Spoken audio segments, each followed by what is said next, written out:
اہمیت ہوتی ہے۔ میرے بھائیوں، تمام تر ماہرین نفسیات نے اس بات کا ادراک اور احساس دلایا ہے کہ مادری زبان میں اپنے مادری ضمیر کو پیش کرنے کی جو صلاحیت ہوتی ہے مشتاق لی ہوئی کسی دوسری زبان میں نہیں ہو سکتی، چونکہ غیر محسوس طور پر بچوں کو ماں کے آغوش میں ہی ایک الفاظ کا ایک بڑا ذخیرہ میسر ہو جاتا ہے جو دوسری پڑھی ہوئی زبانوں میں نہیں ہو سکتا۔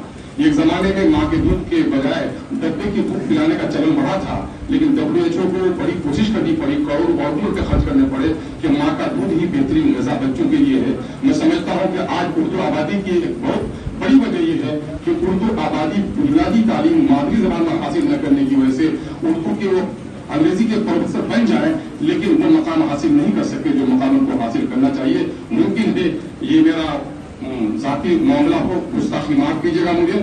آسکر آلرٹ نے کہا تھا، جس جملے کو میں بار بار کہتا ہوں، کہ کسی قوم کو تباہ و برباد کرنا چاہو اس کی گردنوں پہ شمشیر مت چلاؤ، اس سے اس کی مادری زبان چھین لو، وہ قوم خود ہی تباہ و برباد ہونا کرتا ہے۔ اس وقت اردو کی کتابوں کی رسم اجرا ہو رہی ہے، ایوانوں میں اردو سمت رہی ہے دلہن کی طرح، بازاروں میں اجڑ رہی ہے بیواؤں کی طرح، بازاروں سے اردو غائب ہو گئی ہے۔ اردو آج ہمارے مسلک کی زبان نہیں رہی، کاروبار کی زبان نہیں، روزگار کی زبان نہیں رہی ہے۔ اب تو پہلے کہتے تھے پڑھو فارسی بیچو تیل، اور فارسی پڑھنے والے اب کہیں کہیں ملیں گے۔ شاید ایک زمانہ آئے گا کہ اردو پڑھنے والے بھی یہ بڑی رہے گی، جینا جینا نہیں ہے، ملکہ بن کر جینا اور نوکرانی بن کر جینا۔ اردو کبھی ملکہ تھی، آج اس کی حیثیت خادمہ کی ہوئی ہے۔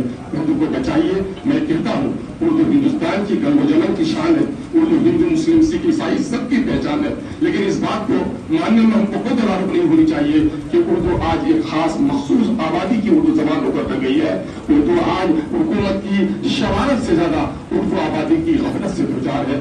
آئیے اردو کو بچائیے۔ اگر اردو کو نہیں بچایا آپ نے، میں بار بار ایک جملہ کہتا ہوں کہ جس شان و شوکت پر، جس عظمت پر لال قلعہ کی فصیلوں پر آپ غرور کرتے ہیں، اس کے پارا پارا ہو جانے سے، تاج محل کے چکنا چور ہونے سے ممکن ہے آپ کا تاریخی نقصان ہوگا، لیکن اگر اردو سمٹ گئی تو آپ کی نسلوں کا نقصان ہوگا، آپ کا تہذیبی نقصان ہوگا، آپ کا اخلاقی نقصان ہوگا۔ آئیے، وقت نہیں ہے میں اپنے درد کو بیان کر سکوں، کیونکہ عزت مآب